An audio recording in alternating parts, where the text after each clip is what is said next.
아멘. 자, 빌립보서 드디어 이제 마지막 절 부분 24장 21절, 22절, 23절 석절을 우리 같이 합독하도록 하겠습니다.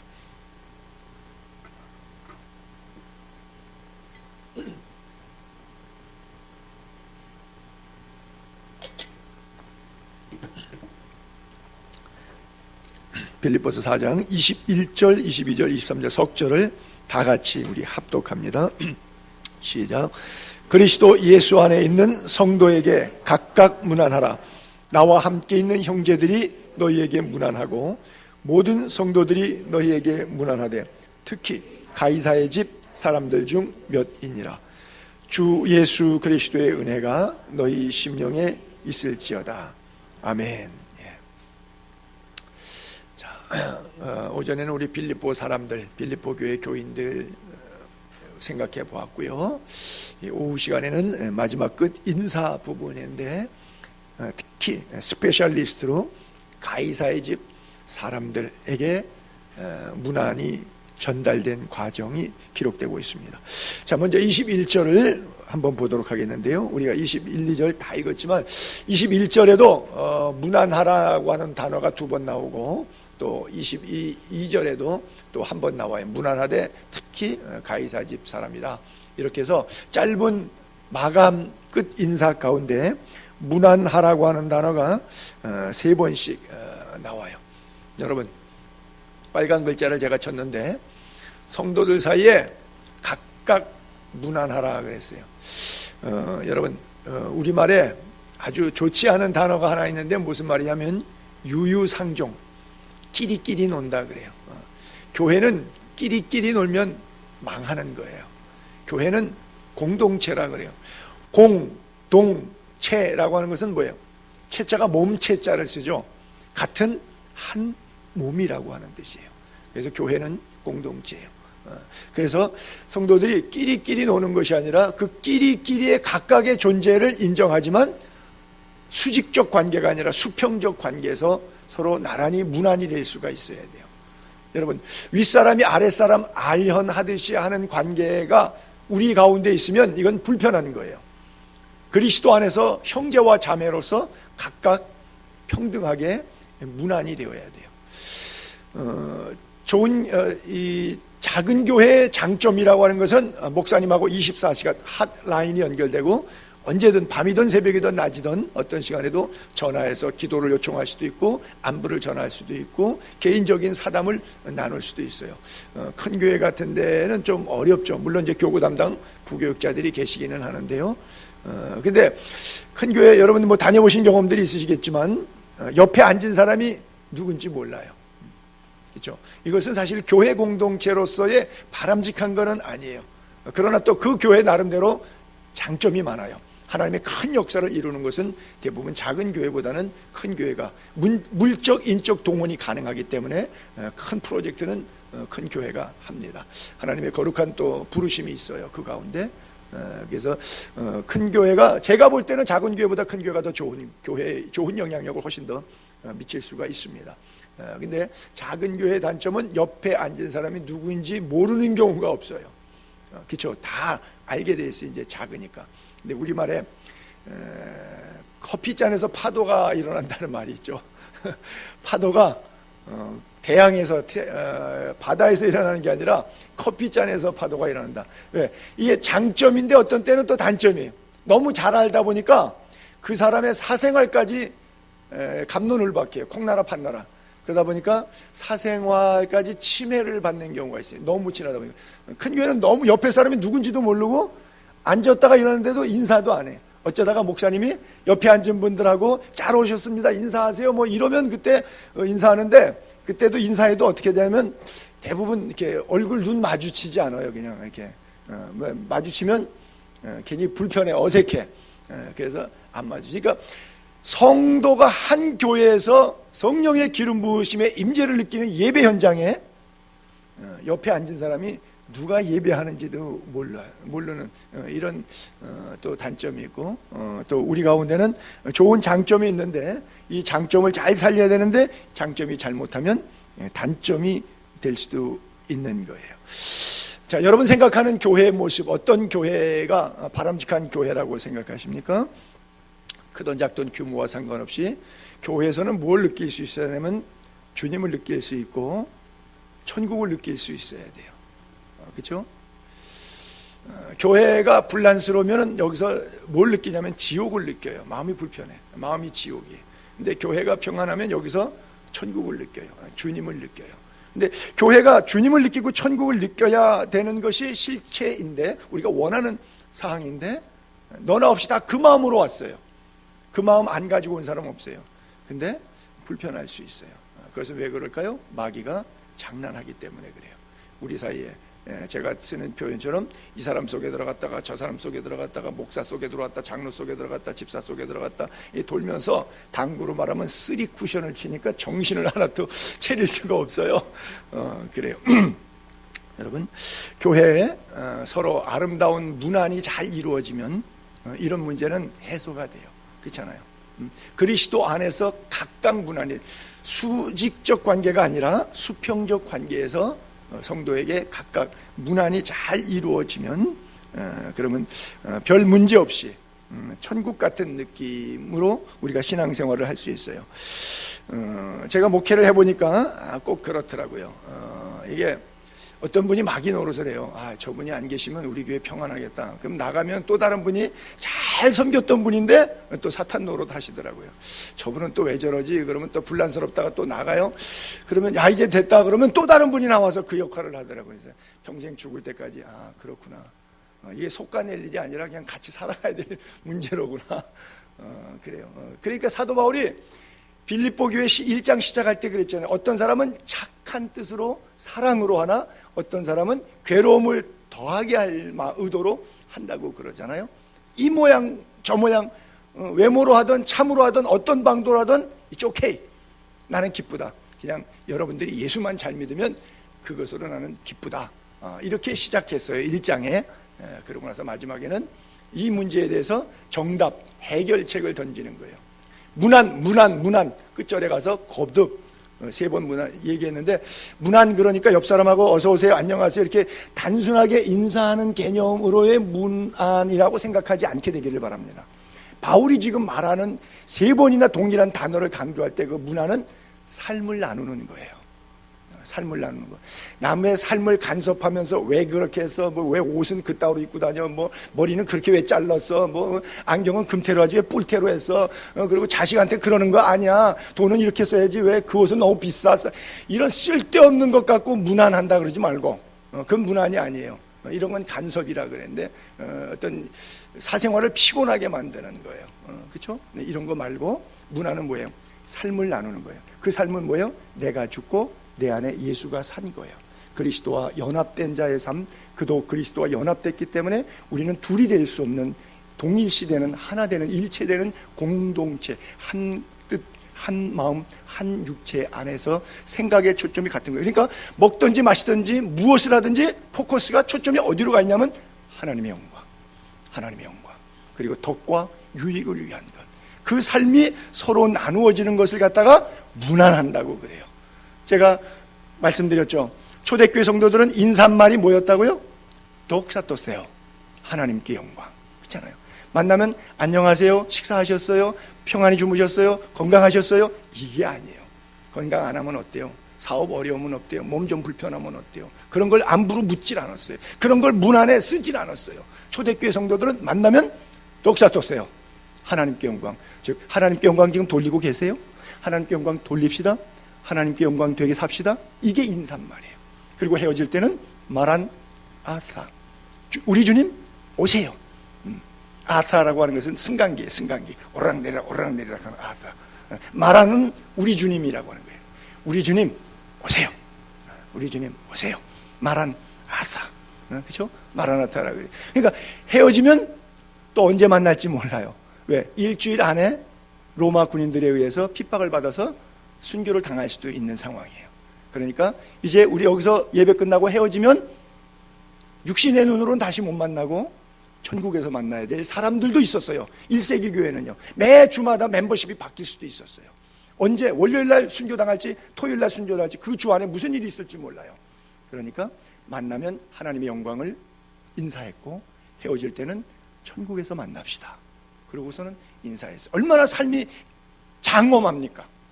얼마나 삶이 멋있습니까? 아름답습니까? 고귀합니까?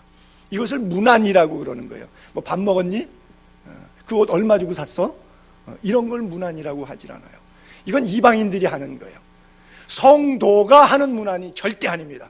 앞으로 신앙생활하면서 적어도 우리 교회 안에서 이런 문안 따위는 하지 않고, 저급한 문안 따위는 하지 않게 되기를 바랍니다. 좀 고급한 성도가 하는 문안, 성도가 각각 그리스도 안에서 문안하는 것.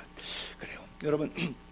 그래서 저 각각이라고 하는 포지션, 저것은 수직적 관계가 아니고 서로가 공동한, 목사가 더 높고 그 다음에 밑에가 장로고 그 다음에 집사고 그 다음에 권사고 집사고 뭐 평신도다. 그래서 이 직급으로 생각하는 경향이 없지 않아 있어요. 여러분, 예수의 교회 성도들만큼은 이거를 내려놓게 되기를 바랍니다.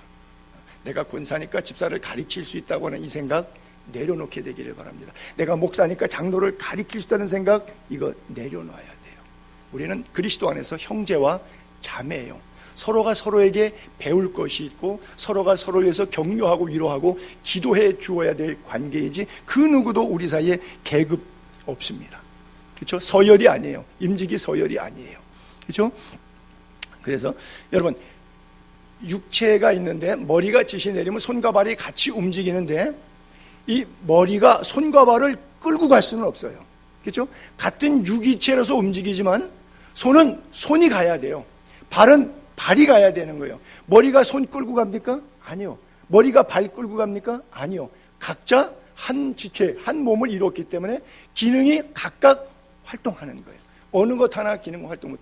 제가 그리스도 연합 감리교회라고 하와이에 있는데 100주년, 이민 100주년, 그러니까 2003년도에 갔죠. 1903년도에 거기가 이민 역사가 대한민국의 제1호들 고종 황제 때 종이 한 장을 여권이라고 했고 배 타고 40일씩 걸려서 갔던 사람들 100주년 기념 성회를 제가 설교를 부흥회를 인도했습니다. 가서 그때 강사 대접했던 집사님이 권사님이 한 분 계시는데, 이분이 앉아서 같이 밥 먹는데 권사님이 애꾸눈이에요.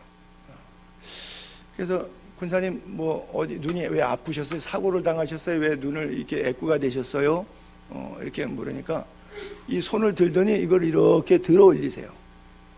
목사님, 눈이 망가진 게 아니고 시력이 망가진 게 아니고 눈꺼풀 근육이 이상이 있어가지고 이게 내려왔는데, 이거를 올려야 되는데 우리는 눈 뜨는 거 뜨면 떠잖아. 이게 근육이 망가져갖고 이게 안 되는 거예요. 이게 못 올라가는 거예요. 그래갖고 눈 뜨니까 잘 봐요. 두 눈 멀쩡히 잘 보이세요. 근데 이걸 손 넘어 이게 턱 덮여버리니까, 우리말에 왜 하도 졸리면 세상에서 제일 무거운 게 눈꺼풀이 제일 무겁다 그러는데, 그분의 경우가 그분의 인생에서는 제일 무거운 게 이게 안 들려가는 거예요. 그러니까 눈 동자 시력은 지극히 정상이신데 기능이 하나가 덮고 열었다 닫았다 하는 그 근육이 이완이 망가지니까 이 시력이 멀쩡한데 못 쓰는 거예요. 그래서 기능은 다 각각 하는 거예요. 목사는 목사의 기능, 장로는 장로의 기능, 집사는 집사의 기능, 각자 기능 안에서 서로 문안이, 커뮤니케이션이 나누어지는 것이 바람직하다. 사도 바울이 맺으면서 그들에게 남기는 문안이 바로 그런 거예요. 자, 골로새서 1장 28절을 잠깐 볼게요. 우리가 그를 전파하여 각 사람을 권하고 모든 지혜로 각 사람을 가르치고 또 각 사람을 그리스도 안에서 완전한 자로 세우려 함이니라. 각 사람. 우리 교회 한 50명 되니까 한 이 중에서 한 5명 정도가 경제적으로 영적으로 능력이 있어서 전체 한 45명을 리더하면 되겠구나 해갖고 한 5명 딱 뽑아갖고 그 사람들만 잘 쓰면 돼, 이렇게 목회하는 게 아니라는 거예요. 50명 있다. 50명 각자의 위치에서 전부 다 하모니를 내도록. 자, 오케스트라가 여기 50명 각기 50개의 악기를 가지고 찬양합니다. 50개의 악기 찬의 오케스트라가 자기 음색을 제대로 내줄 때에 멋있겠습니까? 안 그러면 다른 사람은 기능이 발휘가 안 되고 잘하는 사람만 뭐 피아노 소리만 세게 나든지 색스폰 소리만 세게 난다든지 그 잘하는 거 몇 개만 소리가 그냥 크게 나고 나머지는 다 죽어 있으면 그 소리가 아름답겠습니까? 그렇죠? 똑같은 거예요. 그래서 예수님도 우리들에게 그렇게 말씀하고 가르치는 거거든요. 각 사람 예수님께서 12제자를 불렀을 때 그 각 제자들에게 하나님의 특별한 탈란트를 주셨고 부활 승천하신 이후에 또 각 사람이 각 처에 흩어져서 각기 기능으로 선교적 사역을 감당했거든요. 그래서 우리가 뭉퉁거려서 사는 그런 문안 말고 각각 개인적인 문안, 그렇죠? 여기에 보게 되면 아까 다시 앞으로 이렇게 뒤로 넘겨보면 그리스도 안에서 이제 문안을 하게 되는데 나와 함께 있는 형제들이 너희에게 문안을. 자, 지금 로마의 감옥에서 편지를 보냈어요. 빌립보에다가, 그리스 지역에다가, 이태리에서 그리스에다 편지 보냈어요. 그러면 편지를 보내는 지금 로마에 있으니까 나와 함께 있는 형제들은 바로 누구예요? 로마 교회 교인들이에요. 로마 교회 교인들이 빌립보 교인들에게, 그러니까 빌립보 교인들 당신들끼리도 문안을 각각 해야 되고 문안하시고, 또 여기 로마 교회 교인들이 당신들에게도 문안합니다. 그러고 나서 특별히 이 중에서 스페셜리스트인데 가이사 집 사람들도 당신들에게 문안한다. 이런 내용 이야기가 쭉 연결되는데, 자, 나와 함께 있는 형제들이라고 하면 로마, 여러분 빌립보 교회 교인들하고 로마 교회 교인들하고 이태리하고 그리스인데 비행기가 없는 시절에 2000년 전에 왕래가 자유로워서 서로 교인들이 서로 알까요 모를까요? 모르죠. 글쎄, 소문은 좀 들어봤을런지 몰라도 거의 다 모르는 교인들끼리예요. 그런데 사도 바울은 개념이 없어요. 자기는 이쪽 교회도 가봐서 알고 이쪽 교회도 가봐서 알고 양쪽 교인들을 아니까 양쪽 교인들의 안부를 전하고 있어요. 현실적으로 말이 안 되는 얘기예요. 그런데 말이 돼요. 나와 함께 있는 형제들이 바울을 통해서 빌립보 교회 교인들의 헌금과 헌신과 충성, 에바브로디도 편에 또 가지고 오고, 데살로니카에 있을 때 어떻게 했고, 복음의 시초에 어떻게 섬겼고, 하도 소문을 많이 들으니까 알까요 모를까요? 아는 거예요. 서로 아는 처지가 됐어요. 그리스도 안에서. 여러분, 그러니까 뭐 이렇게 극적으로 드라마틱하게 연상하면 양쪽 교회 교인들이 서로 이렇게 만나면 아마 인사할 때 그럴 거예요. 아, 이 얘기 참 많이 들었습니다. 참 귀하신 분들이라고 들었습니다. 참 헌신하시는 분들, 귀한 성도님이라고 들었습니다. 참 기도 많이 하신다고 들었습니다. 정말 말씀대로 순종하며 살라고 애쓰시고 정말 헌신 충성 봉사 많이 하는 분이라고 제가 들었습니다. 이런 얘기로 서로를 격려하며 사랑하는 이야기를 아마 많이 나눌 수 있었을 것 같아요. 그래요. 로마 교회와 빌립보 교회 성도 사이가 서로 아는 사이가 아니지만 문안이 가능했던 것은 예수 그리스도 안에서 우리가 한 가족이기 때문에 그래요. 한 형제와 한 자매이기 때문에 그래요. 우리 교회도 왔다 갔던 이승정 목사님, 애틀란타 예수마을교회에 있다가 이제 일찍 개척하셨는데, 그분이 캔사스에 있는 캔사스 선교교회에 개척하셨어요. 제가 그 교회 한 8개월 동안 또 가서 말씀 사역을 한 적이 있었죠.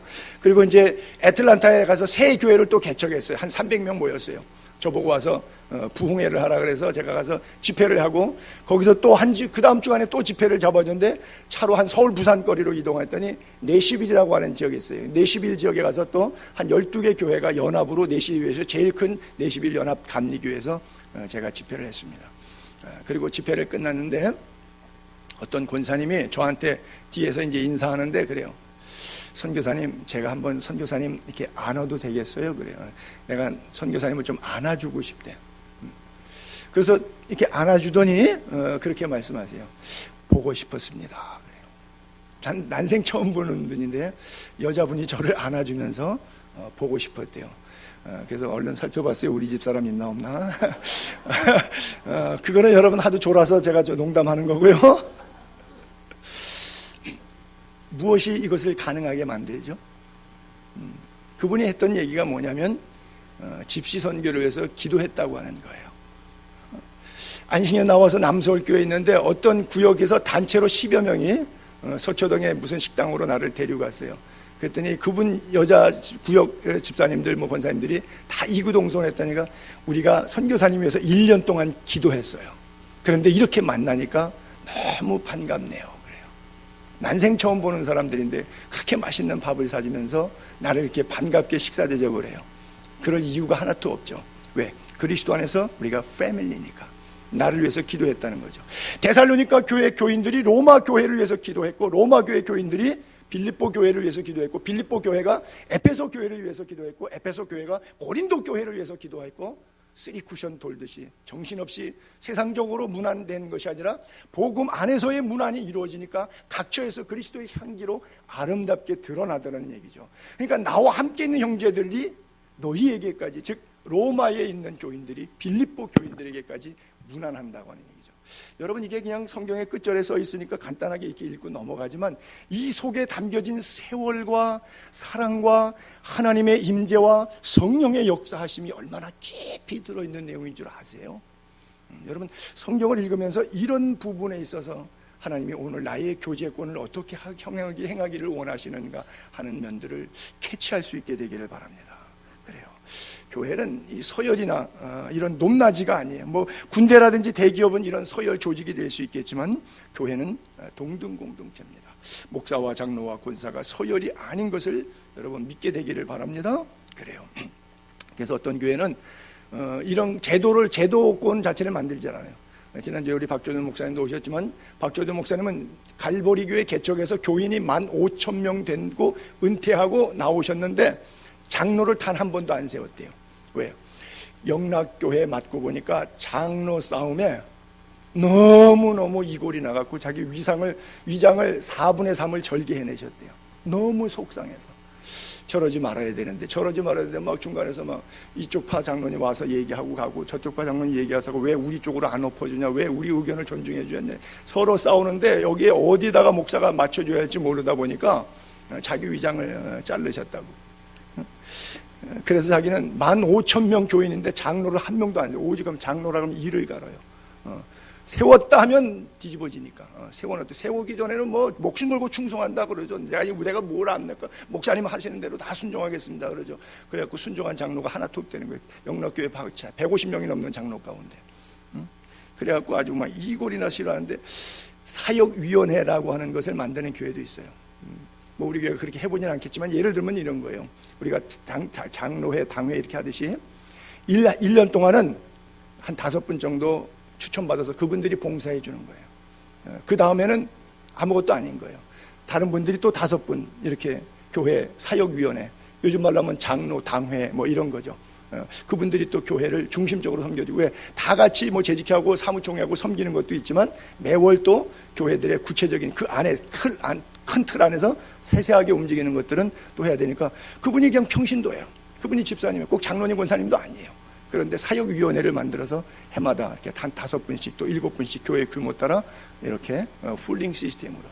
물론 이제 큰 교회는 장로님들이 한 100여 명 되니까 뭐 오륜교회 같은 경우에 그런 교회는 장로님 중에서 또 이제 그 기능을 하죠. 그러니까 사역 장로는 6명밖에 없어요. 장로님들이 한 60, 70명 되는데도 당회 못 들어가고 그냥 평신도로 출석만 하는 거예요. 교회 중대사를 요령할 때 당회하면은 그 사역 장로님들만 들어오고 일반 장로님들은 못 들어오는 거죠. 왜 5, 60명이 앉아갖고 회의하면 이 사람 이 소리하고 저 사람 한 사람이 한마디씩 하면 50 안건 들어오면 정신이 없어서 아무것도 안 돼. 물론 이제 규모와 차이에 따라 그렇지만 그런 내용, 규모 이런 게 중요한 것이 아니라 하트, 하나님을 향한 마음 자세가 중요한 것이죠. 그 성경에 말하는 문안이라고 하는 것은 이런 거예요. 그래서 이게 계급화되면 이게 서열인 줄로 알다 보면 직분에 대해서 오해하다 보면 이렇게 생각해요. 우린 너희하고 달라. 우린 다르다. 이렇게 생각해요. 이건 망하는 겁니다. 이건 망하는 진리예요. 우리는 너희와 같다. 이렇게 돼야 되는 거예요. 우리는 다르다가 아니라 우리는 하나다. 이렇게 되는 문안. 이것이 바울이 교회에 의도한 어떤 직분론인 거예요. 자, 마지막 절 22절과 23절 끝부분 보겠습니다. 모든 성도들 너희에게 문안하되 특히 가이사의 집 사람 중 몇이다. 주 예수 그리스도의 은혜가 너희 심령에 있을지어다 그랬어요. 자, 여기서 이제 가이사의 집, 아시다시피 가이사의 것은 가이사에게, 하나님의 것은 하나님에게. 가이사라고 하는 말은 영어에서 시저라고 이렇게 말하는데 이 라틴어의 가이사라고 하는 것은 왕이라고 하는 뜻이에요.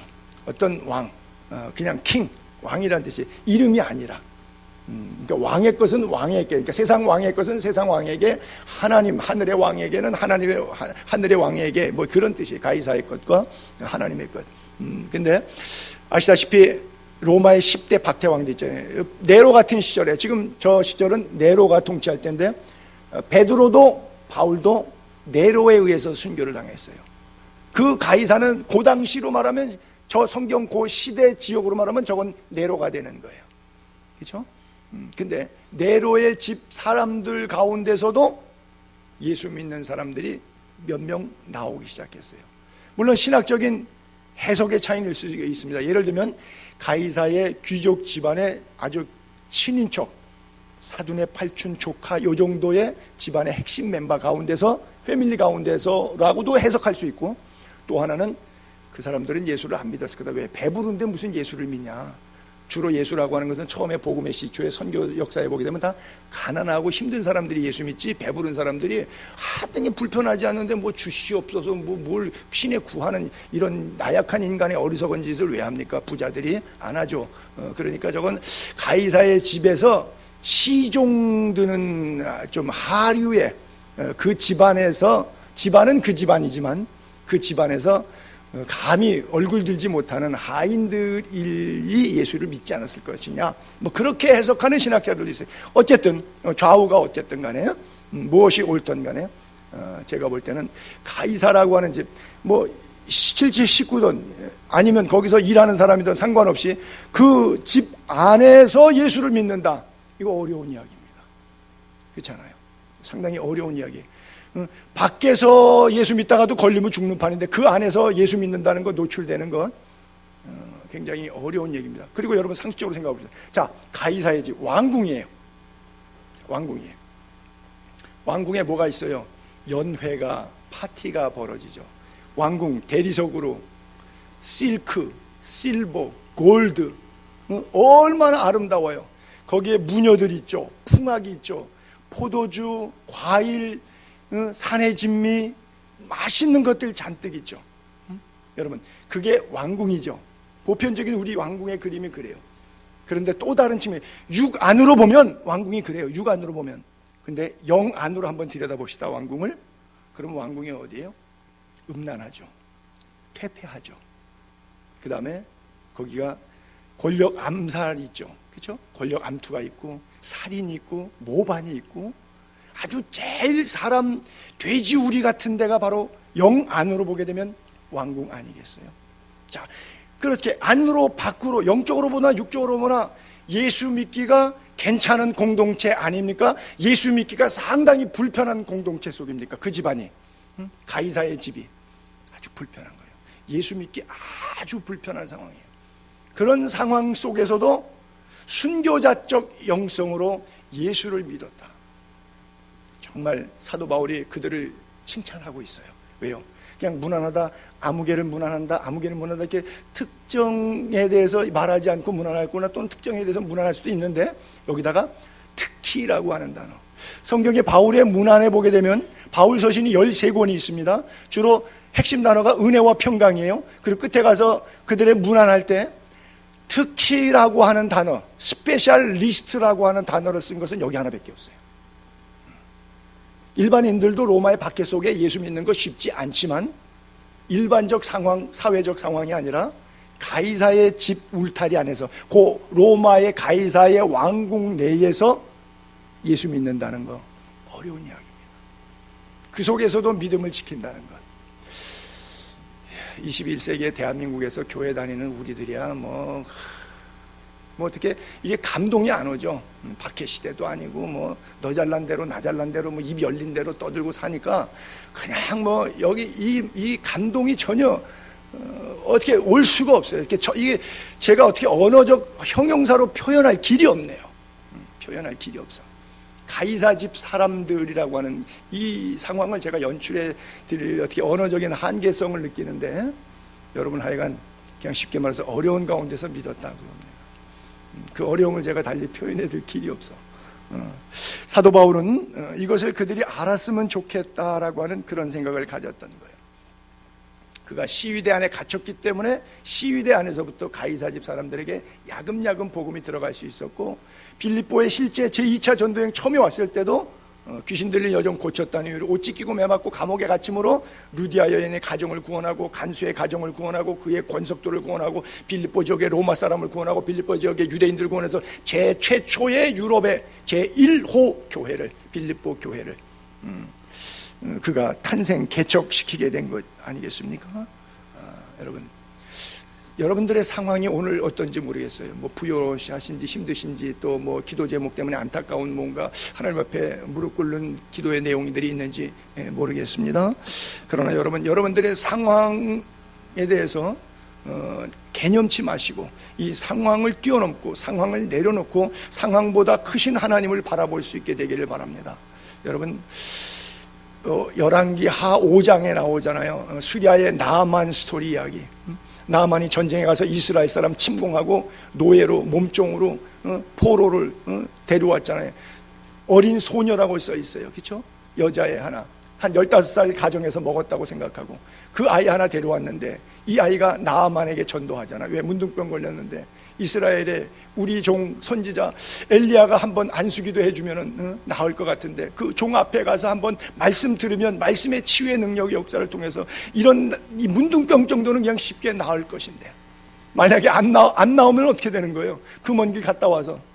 그러니까 이 여자애는 뭐를 믿은 거예요? 100% 믿은 거예요. 그렇잖아요. 저는 이런 걸 순교자의 영성이라 그래요. 괜히 소개했다가 본전도 못 찾아요. 나만이 왔다 갔다만 했는데 안 낳고 그냥 왔어요. 그러면 그거는 목 잘리는 겁니다. 너가 놀려? 나를? 어른을 뭘라고 놀려? 그건 목 잘리는 거예요. 순교예요. 그런데 이 아이는 100% 믿었어요. 이걸 믿음이라 그러는 거예요. 우리가 갖고 있는 믿음과 이 여인이 갖고 있는 믿음, 이 어린 소녀가 갖고 있던 믿음, 어떤 차이가 있는 것 같아요? 바로 가이사 집에서 예수 믿는 사람들은 이런 믿음으로 살았던 사람들이에요. 그래요. 말씀을 정리하겠습니다. 이런 믿음들이 그들에게서 어떻게 나올 수 있었는가 하는 것이 바로 23절이었죠. 마지막 결론. 주 예수의 은혜 때문에. 주 예수 그리스도의 은혜 때문에. 주님은 임금 주자 쓰잖아요. 주님은 우리의 왕이시기 때문에. 가이사가 우리의 왕이 아니에요. 세상이, 물질이, 내 위에 있는 직장 상사가 나의 왕이 아니에요. 나의 왕은 주.